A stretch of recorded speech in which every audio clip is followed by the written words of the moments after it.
want to talk about what my thoughts are for a lineup for next season. I saw a tweet put out by John Rothstein, and I know a bunch of Bama fans were disagreeing with the tweet, and I also disagree with the tweet, but just want to give a quick, this is my thoughts on what I think the lineup will look like for next season. So I'm looking at a starting lineup of Mark Sears, Latrell Wrightsell. To start the season, I think it will be Chris Youngblood, and then Grant Nelson and Cliff Amori. I think that 3 spot is the spot that I am most curious about.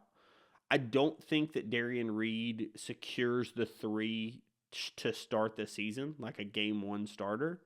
However, I do think that by the time we get into later season SEC play, I would be shocked if Daren Reed is not the starter. I think that his potential and his athleticism and just what he brings to the table is going to be too much to be able to hold off of the starting lineup. So personally, I do think that Daren Reed cracks the starting lineup. I think that it will take a little bit for him to get into the starting lineup, and that will be intentional. I thought I was going to talk about the non-conference games, but I'm actually going to hold off on that. I'm going to talk about the conference games today. But I do think that with the tough non-conference that we have, it doesn't make as much sense to have Darian thrown into the fire quite that early as the starter. Similar to what we just talked about with Jaron Stevenson, right? It takes a little time for these guys to adjust from high school to college. And I think that, you have the guys with the experience where you don't have to throw Daren Reed into the fire. I think versus like a Brandon Miller, you didn't have the transfer guys and the guys around him to be able to, afford to have Brandon Miller come off the bench. I think with the roster this season, you can afford to have Daren Reed come off the bench for a while. So I don't think that Darian starts day 1. For a second line, obviously, I'm looking at Aiden, Houston, Daren Reed, Jaron, and then Aiden Sherrill. And then, as we've mentioned, the last 3 of Mo, Nas, and LeBaron Fallon. I have talked about what I think some of the minutes will look like for some of these guys. That's just my guesses. Personally, the one that John Rothstein mentioned in the starting lineup, and Auburn fans like to talk about, like, oh, you didn't get Aiden Holloway to transfer to come off the bench. I fully disagree with that statement.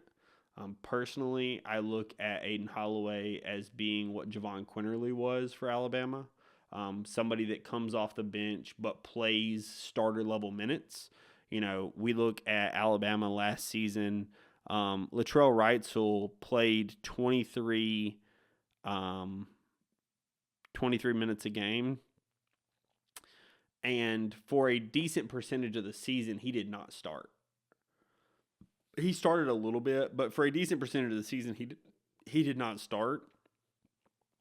I think something like that is what we're looking at for a Aiden Holloway. If I look back at Alabama in 21-22,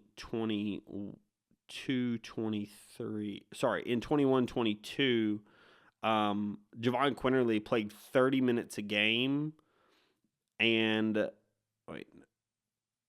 came off the bench. That was 21-22. Let me go back one more year.